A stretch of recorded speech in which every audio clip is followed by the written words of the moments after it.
Please চেনেলটো subscribe কৰি দিব। পিণ্টু, তোমাৰ আজি স্কুল কিয় দেৰি হ'ল?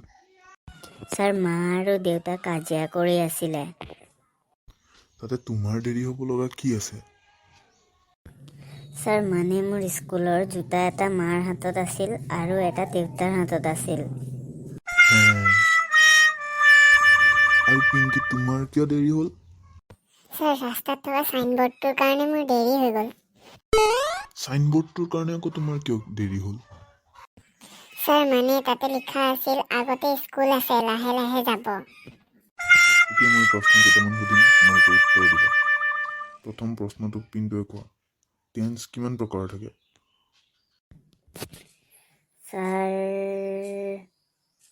3 প্ৰকাৰৰ। কি কি?